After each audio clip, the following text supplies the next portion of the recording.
Okay. How are you doing, sir? I'm good, my man. Thanks for having me on.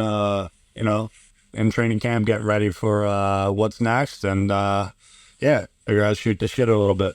Definitely, dude. Bro, I gotta ask you first question. What does it feel like to have Dana White of all people that say, if you want to make it in the UFC, be Joe Pyfer? How does that feel? Um, I think I think the way I've explained it before is that it's a good representation of my perseverance as far as just my life has gone. Being turned away in the beginning with a loss, my first career loss, being turned away with getting to the contender series for the first time and breaking my arm, going out, having surgery, coming back, let alone the family life, and all the things that I've sacrificed to be here, let alone the time that I've invested to be here. I think it was just one of those moments where it's like, man, being perseverant and resilient. Um, Resilient is one of those things that you can't deny, and you get a big moment like that. I don't think that I had like some crazy spectacular finish or shell out. I just think that I can make people feel the emotions that I feel, and I think Dana felt it. So it was pretty cool, to go from the kid that nobody gave a shot to, especially after I broke my arm, to coming back and then hearing those words to solidify me being the only one that got a contract that night. Right, dude. It was beautiful. It was awesome to see.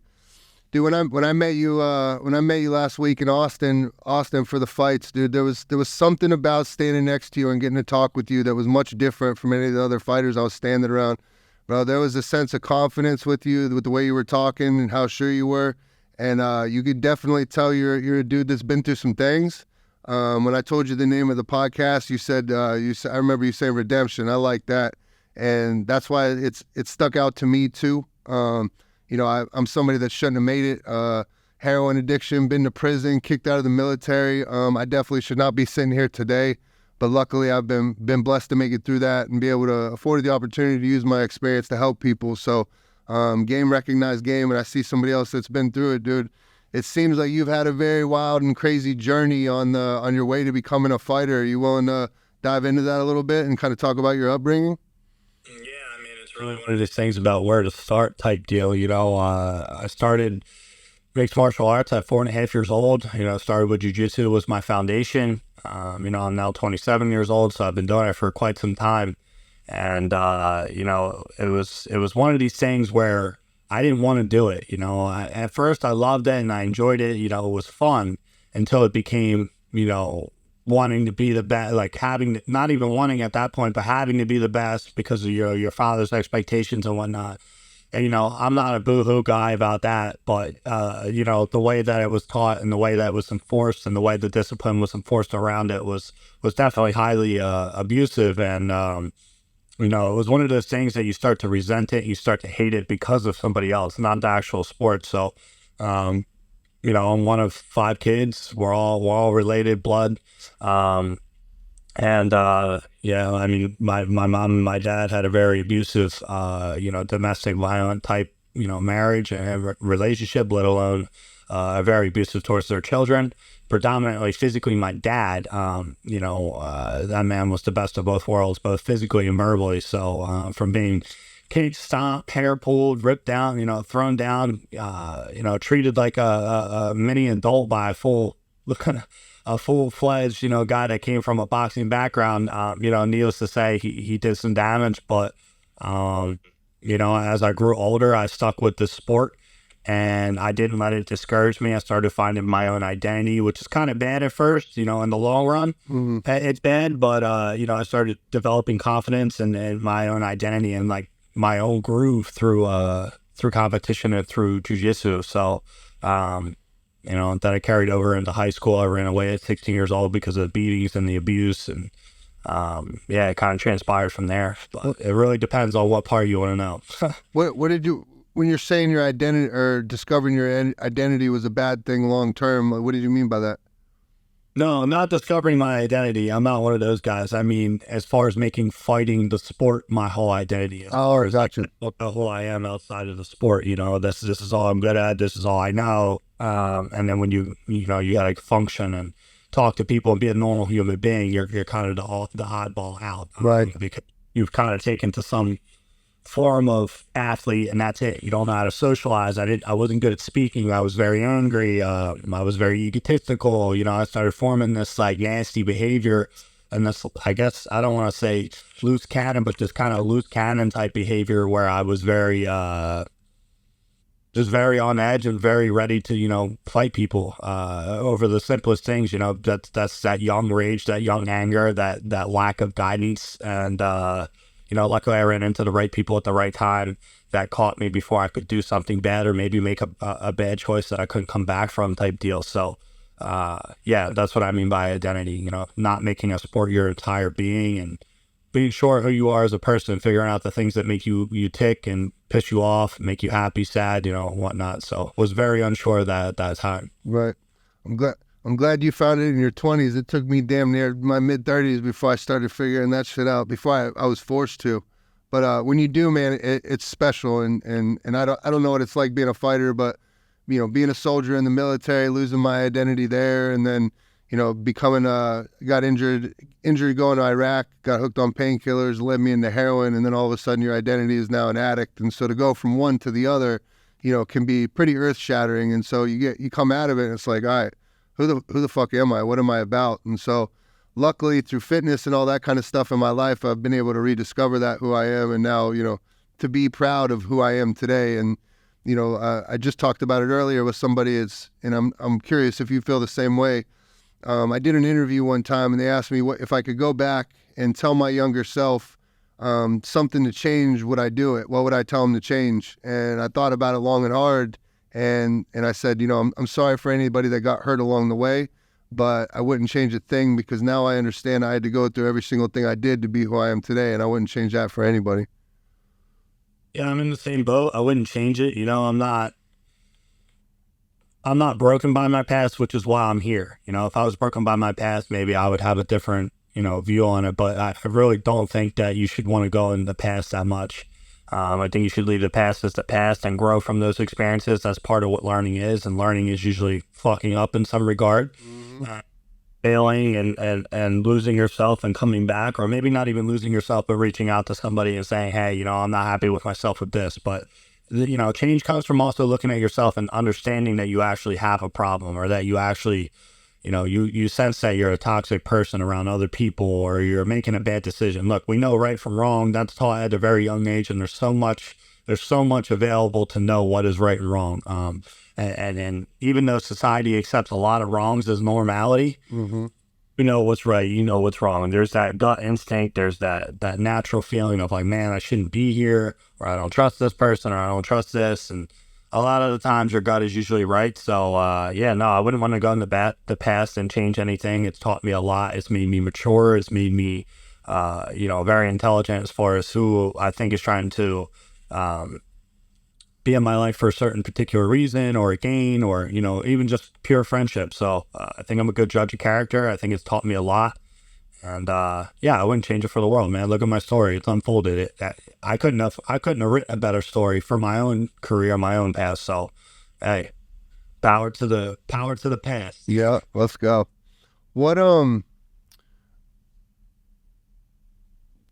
did you like? When did you start? Well, first, let me ask you. You had said earlier about getting around the right people. I'm assuming you're talking about your gym and your team.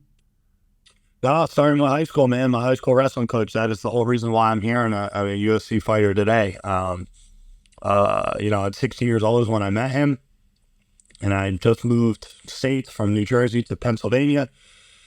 And my dad was trying to cut me off from any athletic sports whatsoever, wrestling. I wasn't allowed to play football. But particularly the reason I joined the wrestling team, I guess, as well, is because I refused to let go of when he tried to cut me off from jiu-jitsu. I didn't accept it, and I joined the wrestling team. And that was my way of staying in competition and adding, because I always wanted to be an MMA fighter since I was 8 years old. And I was like, well, fuck it. If I can't do jiu-jitsu, I'm just going to go walk to school and go to practice.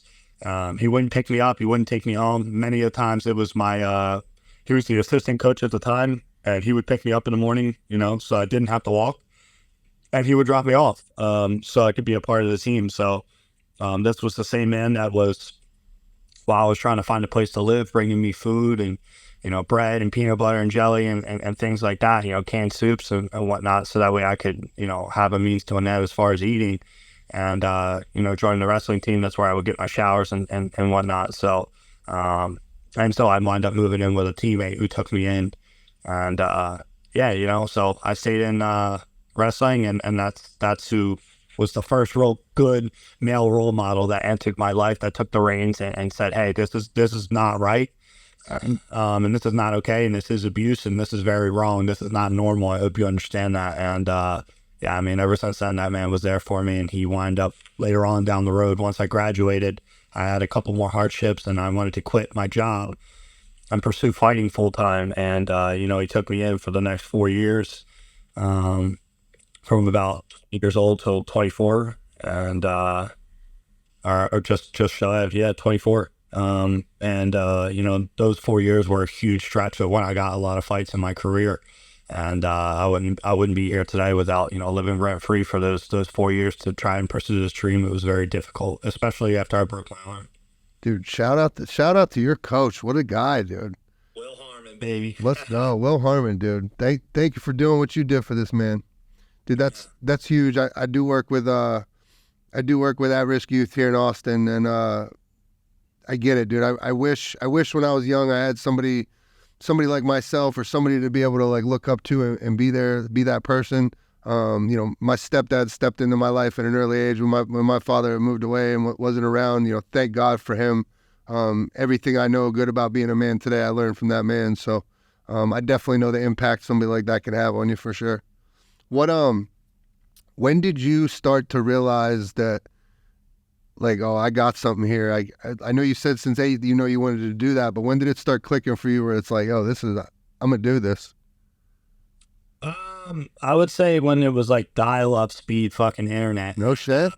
Yeah, me and my dad would watch videos, and I swore even at like 10 years old, like, man, when I'm bigger, my thing was always like, once I'm bigger, I would just see people like, and things that they would do and the quit that they had. And I'm like, man, there's no way. Like I'm at 13 years old, I was giving grown men like a hard time.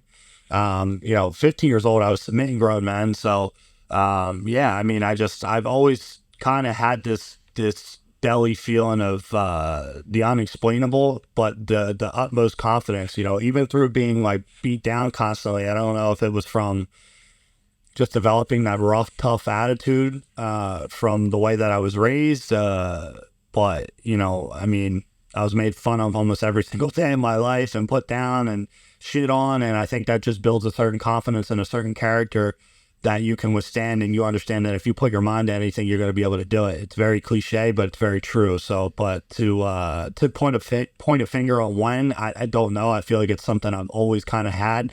But it was always something that once I recognized it at an early age, it was like, man, I would say right around 8 years old, it was just like, man, I don't think I'm going to be average. I didn't have like a longing to do anything but compete and fight. And it's what I would dream about. I never dreamed of any other job. So I think that was it for me. I didn't know what else to do because this is what I had done my whole life. Right. So in those early years, you're 8 years old and you're watching UFC or MMA fighting for the first time. Who were the fighters that you looked up to back then that you would kind of... Shamrock, I was a big fan of. Frank Shamrock was huge to me. I always liked Frank Shamrock. I loved Ken Shamrock. I was always like a big, Hoist Gracie, Hickson Gracie. So I was like back then, the Pride days and all that. Fedor Emelianenko, Andrei Arlovsky, Evan Tanner when he was in the UFC. And I'd watch everything from Pride to UFC to boxing with Mike Tyson. Like I loved all those guys. Like Mike Tyson's my all-time favorite. Like I loved his attitude. I loved the mean demeanor. But it wasn't an act. Like that's what I loved about it, is that guy was genuinely a mean motherfucker in there, and that's what I loved about it. I felt like I could relate because I had that chip on my shoulder too. And I was probably a bitch at a certain point, but that's the kid that you got to get beat out of you a little bit. So I quickly realized like I can do this. I like this mentality. I like this go out there and smash people type mentality. But all the old school guys back in the day, man, Dan Severn and all those guys, Tank Abbott. I was just watching a bunch of the old stuff recently. It's funny to go back there. What do you remember the first fight you ever watched? No, I don't. I would assume it was boxing before MMA though, so I would probably say my first fight that I was introduced to was probably something Mike Tyson related. I was a huge fan of him. I remember my first fight I ever got to see was Tyson's first fight out of prison. It was Peter McNeely. And I remember I was with all the grown-ups, I was with all the guys, and we all drew cards out of the deck. And if you drew the card, you won the pot of money or whatever, and I drew 9. And so I'm like, oh, 9th round, this is good. I'm a tiny kid right now. I have no idea. I just know it's Mike Tyson. It definitely didn't make it to the 9th round, and that was my first taste of fighting, but I've been a fan ever since. So Tyson's definitely my guy too, for sure. He's the greatest of all time. I don't care what nobody says. Have you seen that video recently of that cat in the Tyson video? No, I haven't. There's a video, I don't know if it's viral or whatever, but this orange cat is standing on the back of a couch, and Tyson highlights her in the background, and the cat moves its head just like Tyson did. It's a wild video if it's real. It's pretty great. It's pretty good. I'll have to try and find it. So along your journey, dude, there's, do you have a moment that's kind of like maybe could be considered your rock bottom moment in life and fighting? Maybe. Yeah. I mean, in both life and fighting, I'll keep it towards the fighting side of it. I've definitely had a lot more rock bottom with, suicidal issues and things like that early on in my professional career. I was about 6-0 when I first had, and that's on a personal one. That's not like my fighting low. Yeah. I was 6-0, and I was defending my title for a regional promotion out here, and I just won the title like 2-3 months before that. Took a fight, really was not healthy mentally. Shouldn't have fought. Kind of knew it. It was like one of those gut feelings too. Like I knew, like I just wasn't super excited. I wouldn't get the chills about it. I didn't want to be there. I didn't want to go through the weight cut. I just, the guy was, like I still talk to the guy today. Like I follow him, we talk. I just saw him recently in Vegas. He's not in the UFC scene. He's fallen contender. Unfortunately, he just hasn't been able to pull the wins off. But I was dominating the fight. I was trashing him, literally dominating. And I just remember at a certain point, I got a little bit tired. I took a sloppy shot, got caught in a guillotine. But I remember leading up before that while fighting, I was just like, I couldn't wait for it to be over. I just didn't want to be in there. And that really freaks me out. And I think at that point, I wasn't healthy mentally. And when you're not okay just in everyday living, you can't go out there and expect yourself to perform to that level. And so for my first loss, my only real loss on my record, in my opinion, I know I had an arm break, but that's like I was besting that guy too. So yeah, man. So that was the rock bottom as far as like personal life stuff, which I won't go into. But as far as rock bottom in my career, I would say it's after I broke my arm on the Contender Series because of the amount of time that it took for me to come back. A year and 8 months and some change, and just to get those feelings, get your feet wet again. Fight with a shorter arm, a fucked up elbow that you can't fully like rotate your hand, and I got screws in there. I got a ton of pain still. Every time I throw a punch, it hurts. 20 some years in, I finally get my shot, and that's how it goes. I go on and I get my arm broke. It's just, it sucked, man. It hurt. I remember sitting out back of my coach's house and just feeling like I was a failure. Like did I make the wrong choice? I never questioned it before, but it was definitely a rock bottom when you sit around and you look and you're like, man, I've been putting 20 some years into something. I have no house. I have no car. Like I had a car, but like not a new car. Right. 3-year-old car. You're not living like a lavish fighter. Yeah. I don't have a house. I don't really have that good credit. I just like, you don't make money when you're starting out very, you just don't make money until you're in the UFC, a couple fights in the UFC, let's put it that way. So, I felt broken. I felt like I was a true loser in life. And, luckily I had good people that were able to say, hey, like if this is not something you want to do, you can do something else. But I knew it wasn't over because every time somebody would say it, I would get very irritated. I would get very, like, you motherfuckers must have forgot. Like, I'm coming back. Mm-hmm. I'm coming back. I used to tell my girl, like, all the time, at the time, like, I would look at it and be like, yo, like, I'm going to come back. I'm going to make this. I'm going to do this. I'm going to do this. I'm going to change our lives. I'm going to do this, and I just knew it was a matter of time, man. So once I finally was able to, get through the first surgery, I went back. I joined this team that I'm a part of now, Marquez MMA, which is in Philadelphia. I'd always been in contact with Shawn Brady since I was like, 14, 15 years old. Always knew of him. We always kept like cordiality. We're always cool. We weren't super close, but, I knew he was training over there with a bunch of killers. And then I saw a bunch of guys getting the UFC over there, Jeremiah Wells, Pat Sabatini. And I was like, look, man, obviously they got a good training room over there. And I used to see people going over there. Me and Andre Petrosky trained together for the last 10 years.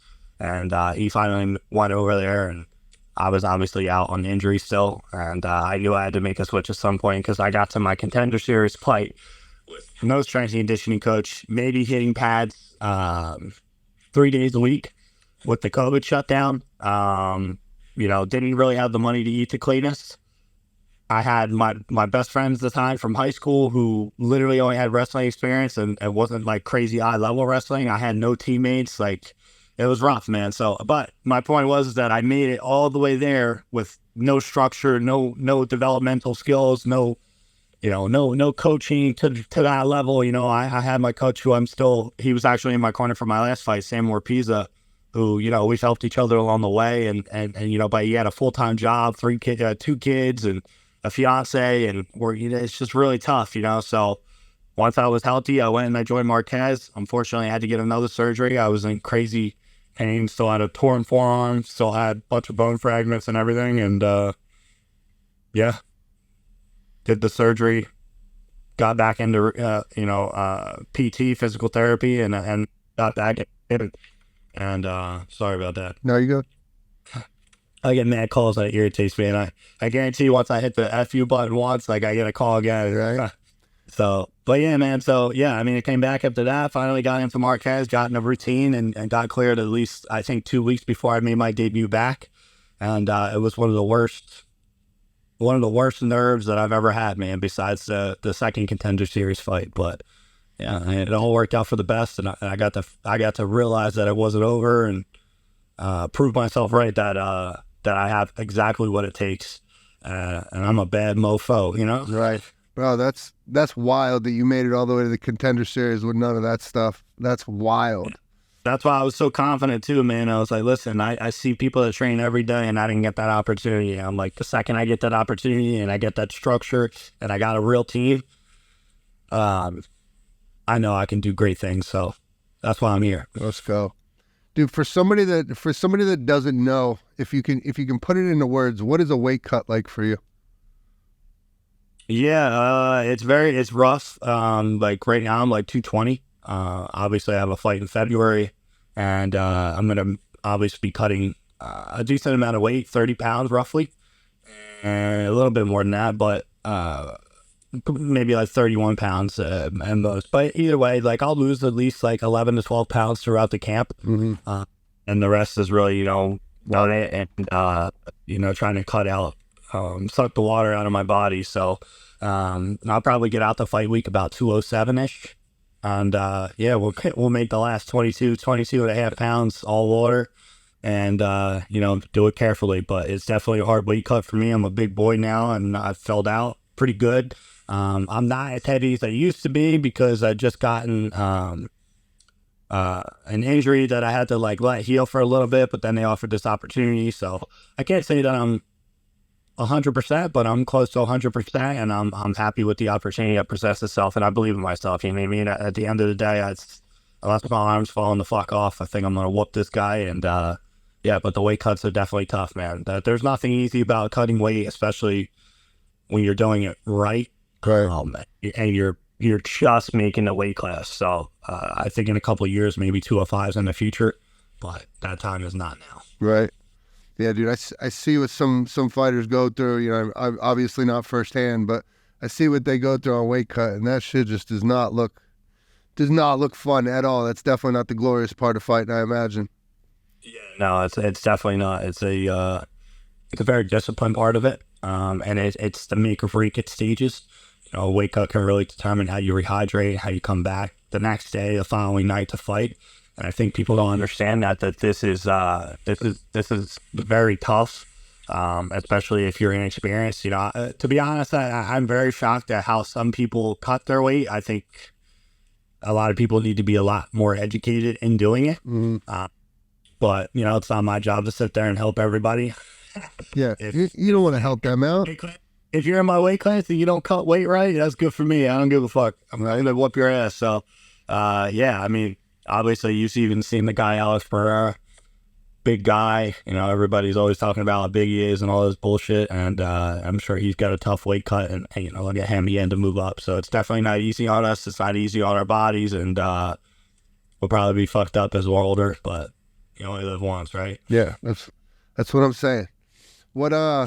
Dude, what is it like, you know, aside from the arm break and stuff like that, what is it like, what is the feeling walking out to the octagon for your first UFC fight? Like I remember when I walked out for my debut, I was like, holy shit. I was like, we finally fucking here. I remember voicing that, like saying that as I'm walking out. And, it felt right, man. It felt right. It felt like I was supposed to be there.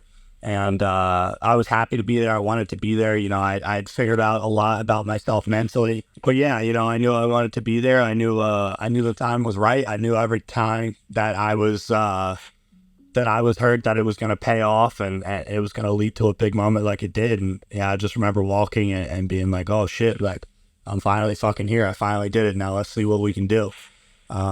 I remember that matchup. I was like, man, that fucking sucks for that guy. So, yeah, I was happy, man. Talked my shit in a nice way and went out there and put hands on him.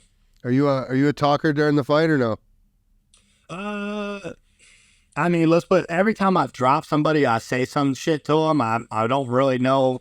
I couldn't tell you what I said. It's probably something like, what's up? Or come take my name. Or, you know, what's up now, motherfucker? Like something like that. It's just, I fight with a big chip on my shoulder, you know what I mean? I'm hungry for it. So it's not meant to be disrespectful or egotistical, you know.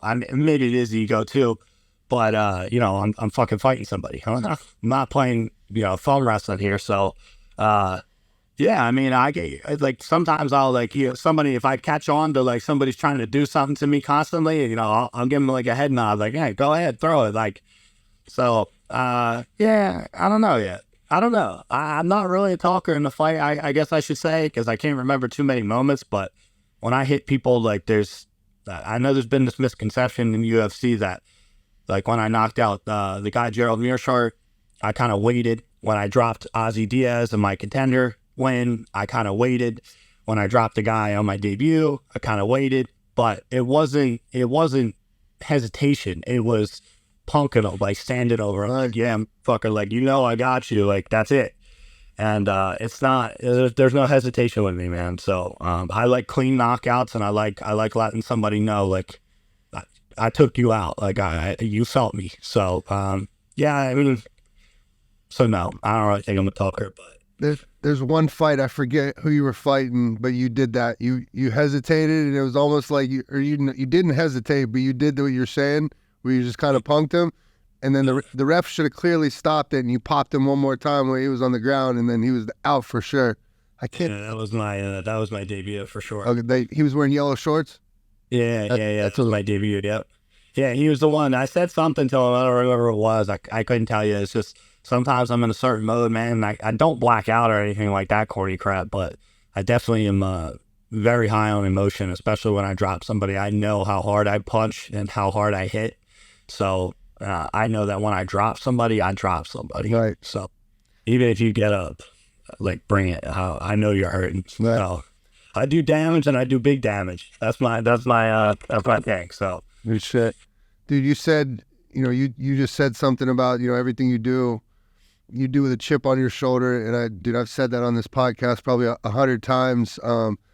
There's just a feeling in me with, you know, all the things I put myself through with drug addiction in prison and all these getting kicked out of the military, all these things where when I got sober and I got my life together, and, you know, I started running ultra marathons, or all these things that I started doing that started changing my life. Everything I did and everything I do to this day, it doesn't matter if it's this podcast, this interview, I do with a chip on my shoulder, because I don't really have anything to prove to people, but I still feel like I do, whether it's my family, my friends, just the general public. I'm here to show them, like, I'm not what you thought I was. You thought I was a worthless addict. You thought I was this. You thought I was that. I'll show you who I am. All I know is it's worked out in my favor thus far, and I don't plan on changing it anytime soon. I feel like it gives me an edge over a whole lot of people. It doesn't matter if it's the time I get up in the morning, me going to the gym, whatever it is, I do it with something to prove. Yeah, I mean, I can relate to that. The difference, I don't know if it's a difference, obviously, because we didn't talk about it, but I'm very, I'm like an elephant. I don't forget shit. You know what I mean? That I can't say it on grudgment. Like, I don't hold the grudge, but also not holding a grudge doesn't mean that you have to let people back into your life type of deal. And that's kind of like the thing I go through now is, you know, I got 4 sisters and I don't talk to any of them, but it's that fine line. Like, do I let them back into my life or not? And it's like, yeah, nah, man, like in a selfish way, it's like, what do I have to gain by having this person in my life? And if you can't, and it doesn't have to be financial. I don't care. Like, I'll make my own money. But you know, what does this person bring? Do they bring good energy? Do they bring, you know, do they bring me happiness? Do they bring knowledge? Do they bring me advice? Do they bring me something that I can use? And the answer for that, unfortunately, with my family is that they don't bring anything to the table that I could use in my life. And that to me is a worthless relationship, and that's a worthless friendship to have. So yeah, I mean, do it because you will love to do it first and foremost. And fucking computers always making noise, man. You good? Did you see what it did? Did you see what it did earlier? You put your thumb up and then it did a little thumbs up on the screen. Yeah, I saw that. I was like, what the frick? Bro, everything is like so much scans, like facial scans and shit anymore. But yeah, I mean, do it because you love to do it, and yeah, I mean, fuck the people that don't believe in you. Like, I'm not apologetic. I'm not one of these soft people. I'm not, you know, your feelings matter. Fuck your feelings, man. At the end of the day, like, this is a cold world, and the people that are deserving of it are going to be the ones that are in your life and stick it out and can have an argument and still come to common ground and you know, stand by your side, even if they don't like something, you know. So yeah, I mean, I've had a lot of people come and go. I've had a lot of people try to enter my life just because, you know, they feel entitled or, oh man, I always knew it type deal. But I know who was there, you know.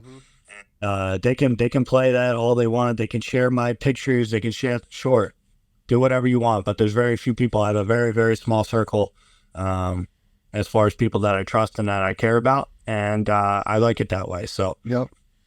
I also won't be rude to people that want to support. Like, if you're a fan, be a fan. I love it. You know, like I said, I want to be a role model. I say that a lot.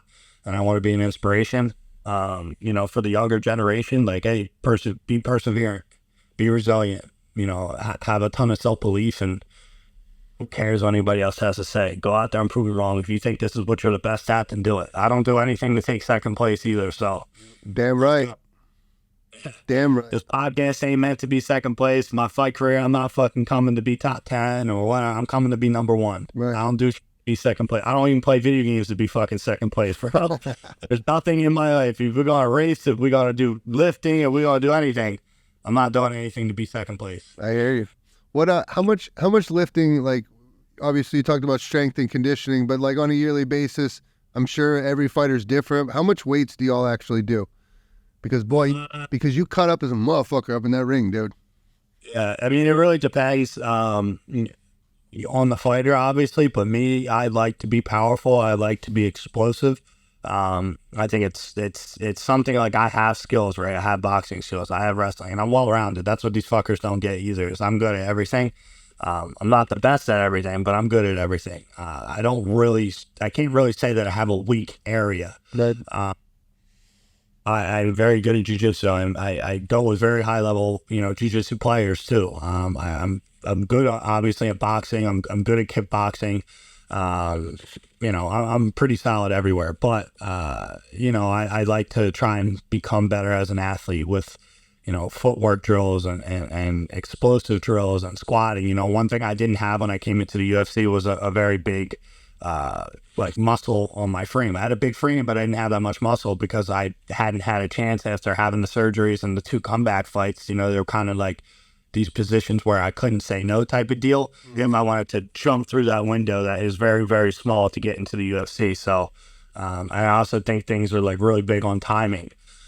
And so yeah, I mean, once I finally got in, I lift at least 2 days a week, strength conditioning wise, and I do a lot.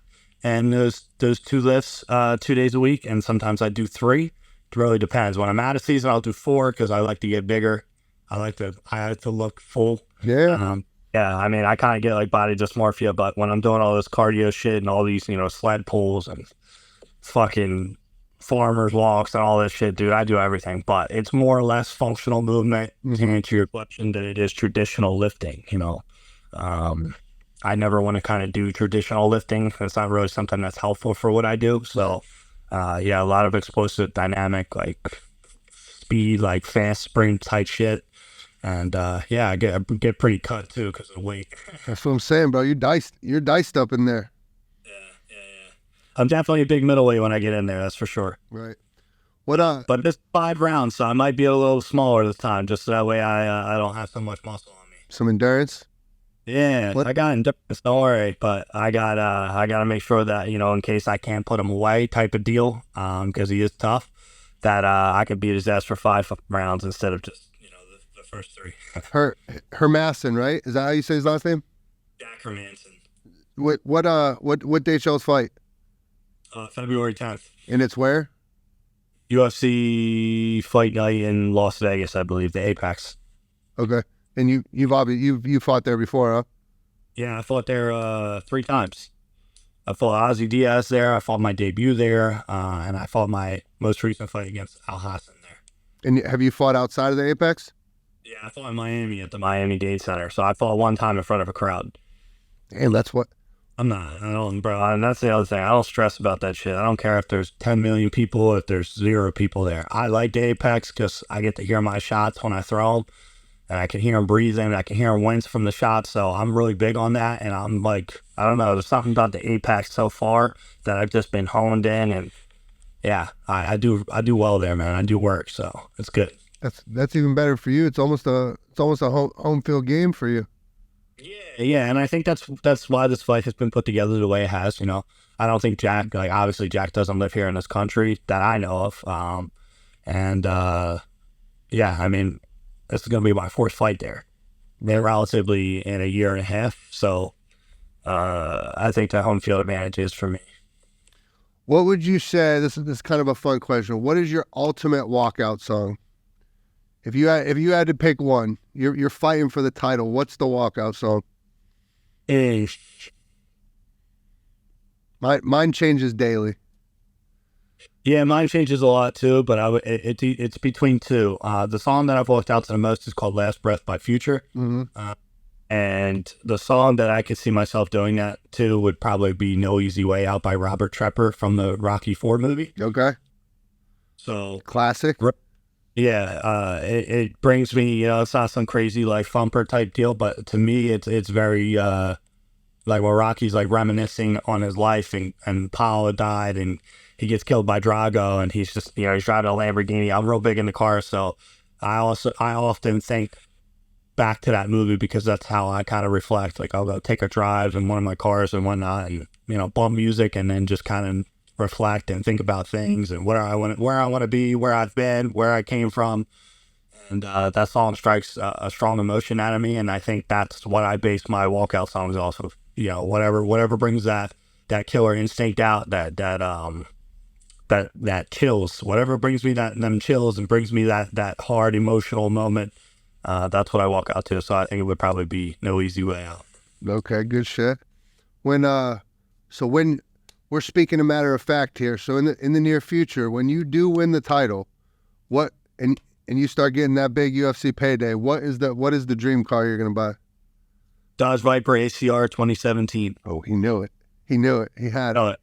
I got all this shit written down, brother. Yeah, yeah, I do. I'm very big on speaking it into existence. Oh yeah, speaking it into existence, and it fucking fails. That's why I say the things. I don't know if you've ever watched any of my pre-fight content, but I'm very big on saying what I'm going to do and how are going to play out, and you know, it's damned if you do, damned if you don't type deal. And I know that this is a fight. Anything could happen. I could prepare. I could be confident. I could get cracked and get put to sleep. You know, I've never been put to sleep, but I'm also very okay with. I don't want to say I'm okay with losing or being okay with getting put to sleep, but I kind of let go of controlling that and try and stop that. It's just, hey, let me focus on this performance so I can beat this guy's ass, and whatever the result is, the result is, you know. So, yeah, but yeah, definitely Dodge Viper ACR 2017, and I win the title. I won't be paying for it, is what I know. So with the intense lifestyle of a fighter and the training and everything you do, what does your life look like when you unwind? Like, what do you do to chill? What do you do to unwind and relax? Play video games, curse at kids on Call of Duty, try to break them psychologically, you know. As much as I'm sitting here saying I don't want to be a role model and inspiration for the younger generation, Warzone's kind of like that free zone where you can just pick on people and get picked on, and have like that safe space to go go and fuck with people a little bit. So I love playing Warzone, especially with my boys and my friends. It's super fun, super toxic. Sometimes it's a little too toxic and I gotta get the fuck off because I get irritated. But yeah, I would say Call of Duty video games has always been a big part of my life. You know, definitely cars. I'm very big on working with my hands. I like building cars.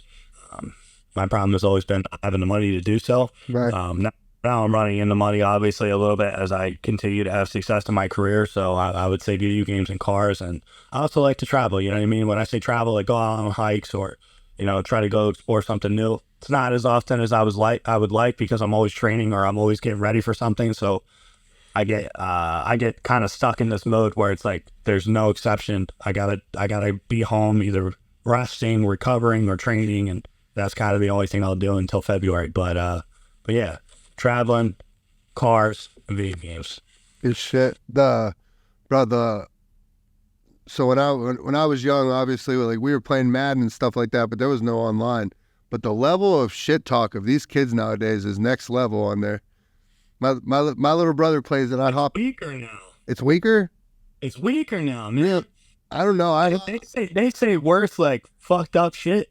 As far as like insensitive shit. Right.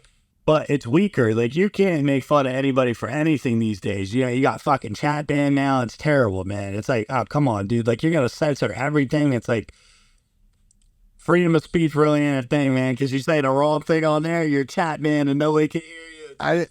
I didn't realize they started doing that. I sat down with my little brother years ago and got on, and I remember I felt like 10-year-olds were calling me every name and shit talking. I'm like, what the fuck? I love that, man, because I be shitting on these little kids and they be screaming, hear them screaming in the hot mic and whatnot, getting all that. And they have no idea who they're talking to, right? No, not at all. I don't have my handle anywhere near like my real name or anything like that. I just like, I want to be able, you know, that's the other thing too, is that, you know, I never want to get so famous where it's like, and I'm not famous, so that's not what I'm saying. I get what you mean. But I never want to have that kind of privacy invaded where it's like, oh man, I can't have a personal life type of deal. So I keep my personal life very private, you know, intimately, as well as, you know, like my private life as far as when I'm playing games with my friends or doing things like that, where I'm going type stuff. I think, you know, Instagram is a great tool for promoting business, which I am a business person as well. You know, I'm a fighter. This is still business at the end of the day. This is about making the right fights for the right money for the right time. And, you know, I'll fight the best in the world at a certain point. You know, once I make good money and I fight the right opportunities, this is a good fight for good money, new contract. And, yeah, I mean, so, yeah, but I do enjoy punking some kids on Call of Duty until they whip my ass, and it's like, ah, shit. All right, I'm so out of practice. I can't even respawn without getting killed. So I'll leave it up to y'all, dude. Dude, I'm so thankful for your time, man. I appreciate you coming on. The one way we like to wrap up the podcast is it's called the I Am Redemption podcast. My goal with this whole podcast is getting people to understand the power that they have in their story. We're all recovering from something. Everybody comes from different walks of life. You've had different life experiences than I do. And each person with these unique life experiences, it's special when you can go back and use that to inspire people or to help people. And so if you'd be willing, man, if you throw out a couple I am statements to let the audience know who Joe Pyfer is. Yeah, I mean, I think right off the rip, I like the message with that, it brings a lot of self-awareness, right? And a couple of them that I would say is, one is I am resilient. I think my career is a testimony to that. I am perseverant. And those two things right there are probably the most powerful to describe me as a person. I don't accept no for an answer. And, I'm a person that never gives up and keeps coming back. I'm like the cockroach that you can't kill, man. Keep hitting me, but it still comes back. So, I think that's the resiliency and the perseverance, and that's the true testimony as to why I am here. I could have quit after my injury. I could have quit after my suicide stuff. I could have quit after my first loss. I could have quit after technically my second loss. And these were things that all happened prior to me even getting in the UFC. Since I've been in the UFC, I've been on a tear. I've been doing my thing. I am persevering and I am resilient. And I think the last thing is that I am a faith-based man. So I think that whether you are a Christian or whether you have another belief or whatever the case is, as long as you have a belief that you can set that anxiety on and truly believe in and have that back you, I think that's a huge life change, a huge game changer, a huge confidence booster. I always say like a little prayer. A lot of people always ask me why I do this, and I always say a prayer before I get in there, and I feel like I take all my problems in my life and I just kind of put it on hold for a second. I put it on a shelf. So yeah, I would say I'm a faith-based person. I am persevering. I am I'm a relentless motherfucker. Yes, you are. So. Well, dude, thank you so much. Trust we are big Joe Pyfer Bodybagz fans around here. We will be rooting for you your next fight, dude. I'm so excited to see it. I'm so excited to see what you do after. Thank you so much for taking the time, man. It's been an absolute pleasure. Thank you.